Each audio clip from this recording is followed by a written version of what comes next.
کوفے میں مصائب اہل بیت۔ واضح رہے کہ کوفہ اپنی چند خصوصیات کے بنا پر اہل بیت کے مصائب کے لیے بہت حساس بن گیا تھا۔ پہلا یہ کہ لگ بھگ 5 سال تک یہاں مولا علی نے حکومت کی تھی۔ یہاں فرزندان علی رہے تھے اور ایک دوسرے سے شناسائی تھی۔ زینب کبریٰ یہاں خلیفہ کی بیٹی کی طرح تھیں۔ آپ نے یہاں خواتین کو تعلیم دی تھی، یتیموں اور مجبوروں کی سرپرستی فرمائی تھی، لیکن آج یہاں قیدی بن کر سینے میں بے شمار غم لیے آئی تھیں۔ دوسرے کوفے والوں نے متعدد خطوط لکھ کر امام حسین علیہ السلام کو یہاں بلایا تھا، لیکن بے وفائی کی وجہ سے حضرت مسلم یہیں شہید کیے گئے۔ بجائے اس کے کہ امام حسین علیہ السلام یہاں تشریف لاتے، آپ کا سر مقدس نیزوں پر بلند کر کے لایا گیا۔ تیسرا یہ کہ ابن زیاد نے فتح کے باجے بجوائے تھے کہ ایک خارجی نے خروج کیا تھا، اس کے مردوں کو قتل کیا گیا اور عورتوں اور بچوں کو اسیر کر کے لایا گیا ہے۔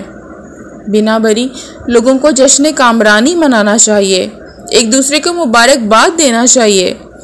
دشمن کے شماتت کا زخم دوسرے زخموں سے زیادہ اثر انگیز تھا جس سے اہل بیت متاثر ہوئے۔ ان باتوں کی روشنی میں مصائب اہل بیت کوفے میں دوسری ہی نوعیت اختیار کر چکے تھے۔ عمر سعد نے 11 محرم کو بعد ظہر امام سجاد علیہ السلام اور اہل حرم نیز بچوں کو قید کر کے کوفہ چلنے کا حکم دیا۔ اہل حرم کو 40 اونٹوں پر سوار کیا گیا۔ جس وقت یہ قافلہ کوفہ پہنچا سورج ڈوب چکا تھا، اس لیے حکومت کے حکم کے مطابق طے پایا کہ کوفے کے باہر رات بسر کریں، دوسرے دن کوفے میں وارد ہوں تاکہ ظالم حکمرانوں کو اس فتح سے اچھی طرح سیاسی فائدہ اٹھانے کا موقع مل سکے۔ کوفے کے باہر کچھ خیمے نصب کیے گئے۔ تعجب تو یہ کہ روایتوں میں ہے کہ عمر سعد اور دوسرے اہلکار فوجی انہی خیموں میں رات بھر رہے اور قیدیوں کو خیمے کے باہر ٹھہرایا گیا۔ فوجیوں کے لیے بھرے برتنوں میں کھانا لایا گیا۔ ان کھانوں کی خوشبو قیدیوں کو محسوس ہو رہی تھی۔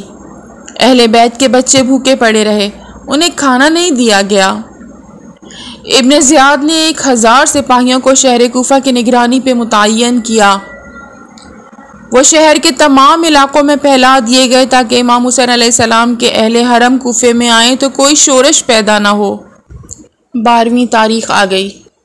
شہداء کے سروں کو نیزوں پہ بلند کیا گیا، انہیں قیدیوں کے آگے رکھا گیا تھا۔ راوی کا بیان ہے کہ میں حج سے واپس کوفے آیا، میں نے دیکھا کہ تمام شہر میں تعطیل ہے۔ مجھے بتایا گیا کہ اسیران کربلا کوفے میں وارد ہونے والے ہیں۔ ابن زیاد کا لشکر ڈھول اور باجے بجا رہے تھے۔ ہر طرف سے ہاؤ ہو کی صدائیں سننے میں آ رہی تھیں۔ اسی درمیان میری نظر امام حسین علیہ السلام کے سر پہ پڑی۔ میں تڑپ اٹھا، گریا گلوگیر ہو گیا۔ ناگہاں امام سجاد کو دیکھا کہ وہ بے کجاوا اونٹ پر سوار ہیں۔ آپ کی ران سے خون ٹپک رہا تھا۔ اس درمیان میں ایک خاتون کو دیکھا، پوچھا یہ خاتون کون ہے؟ جواب ملا یہ حضرت علی کی بیٹی ام کلثوم ہے۔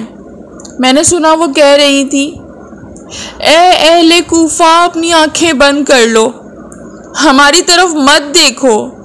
کیا تمہیں خدا اور رسول سے شرم نہیں آتی کہ حرم رسول خدا کی بے پردگی کا تماشا دیکھ رہے ہو؟ یہ قیدی دروازہ بنی خزیمہ پر ٹھہر گئے۔ اسی درمیان ام کلثوم کی نظر اپنے بھائی کے سر کی طرف گئی۔ وہ غم کی شدت سے فرمانے لگی، تم کیا جواب دو گے جب رسول خدا تم سے پوچھیں گے کہ تم نے میری عطرت اور اہل بیت کے ساتھ میرے بعد کیا سلوک کیا، جبکہ تم آخری امت ہو؟ بعض کو ان میں سے قیدی بنایا اور بعض کو ان کے خون میں غلطاں کیا۔ میری نصیحتوں کا بدلہ یہ تو نہیں تھا کہ میرے بعد میرے رشتہ داروں کے ساتھ برا سلوک کرو۔ مجھے خوف ہے کہ کہیں تم پر وہی عذاب نہ نازل ہو جائے جو پچھلی گناہ گار امتوں پہ نازل ہوا۔ راوی کا بیان ہے کہ ایک عورت بام کوفہ پر آ کر بولی، تم کس خاندان کے قیدی ہو؟ جواب ملا، ہم آل محمد کے خاندان کے قیدی ہیں۔ اس عورت نے جب یہ سنا تو کوٹھے سے نیچے اتری تو جو کچھ چادر ممکن ہوئی جمع کر کے قیدیوں کے حوالے کیا، انہیں چادریں اڑھائیں۔ روایت ہے کہ جس وقت اہل کوفہ کی مظلوم قیدیوں پہ نظر پڑی تو انہوں نے روتے ہوئے نوحے پڑے۔ امام سجاد نے ان سے مخاطب ہو کے فرمایا تم ہمارے اوپر نوحہ پڑھ رہے ہو تو پھر کس نے ہمیں قتل کیا؟ بی بی ام کلثوم نے فرمایا کہ تم نے ہمارے بھائی کو تڑپا تڑپا کے قتل کیا، بہت جلد تمہیں آگ میں جھونکا جائے گا جس کے شعلے بلند ہوں گے، تم نے خون بہائے ہیں جن کی حرمت کی تاکید رسول خدا نے اور قرآن نے بیان کی ہے۔ حضرت ام کلثوم کا مرثیہ سن کر لوگ اس قدر روئے کہ کبھی ایسا گریہ نہیں دیکھا گیا تھا۔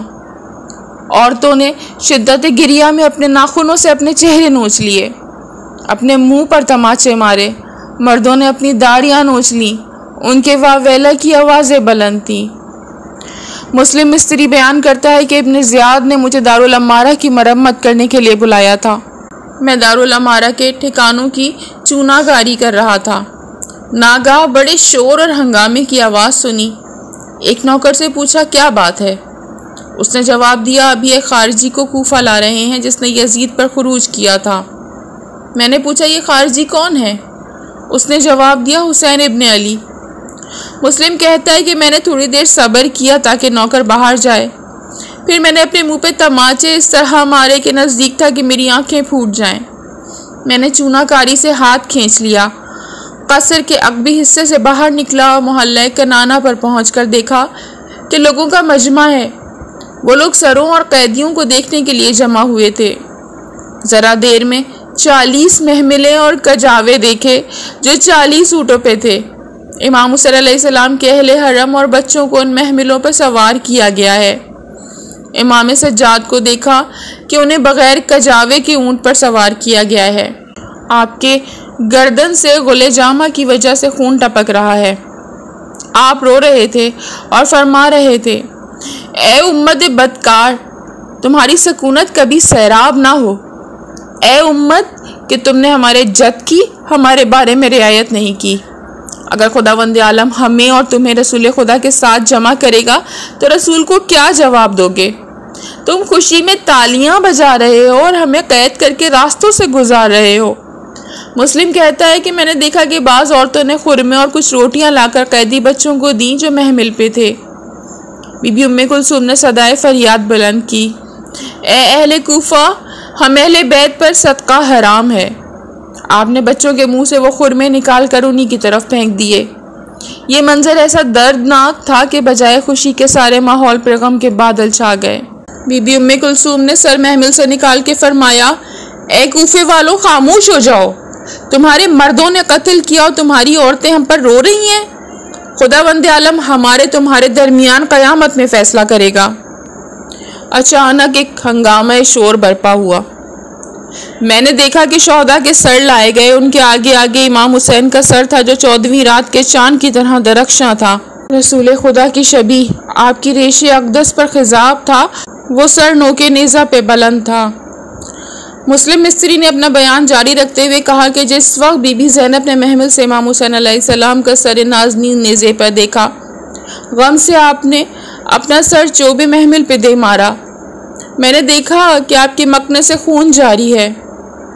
اس کے بعد آپ بڑے سوز و گداز کے ساتھ سر حسین کی طرف رخ کر کے یہ نوحہ پڑھنے لگی اے چاند کہ جب تم کمال کو پہنچے تو گہن لگ گیا اور تم چھپ گئے۔ اے میرے دل کے ٹکڑے، مجھے گمان نہیں تھا کہ ایسا بھی مصیبت کا دن مقدر ہے۔ اے میرے بھائی، اس اپنی بچی فاطمہ سے باتیں کرو کہ نزدیک ہے اس کا دل آب ہو کر پگھل جائے۔ میرے بھائی، تمہارا وہ مہربان دل اب نامہربان کیوں ہو گیا ہے؟ پیارے بھائی، یتیم کے لیے تمہارا دل کس قدر سخت ہے کہ وہ اپنے باپ کو پکار رہی ہے لیکن باپ جواب نہیں دیتا۔ حضرت زینب نے چھوٹی بچی فاطمہ سکینہ کے علاوہ اپنے شعروں میں امام سجاد کا بھی تذکرہ کیا کہ پیارے بھائی، کاش علی زین العابدین کو اس وقت دیکھتے جب وہ قید کے لیے جا رہے تھے تو تمہاری آنکھوں کے آنسو پھوٹ بہتے۔ اے پیارے بھائی، اسے اپنی آغوش میں لے لو، اپنے سے قریب کرو، اس کے آشفتہ دل کو سکون عطا کرو۔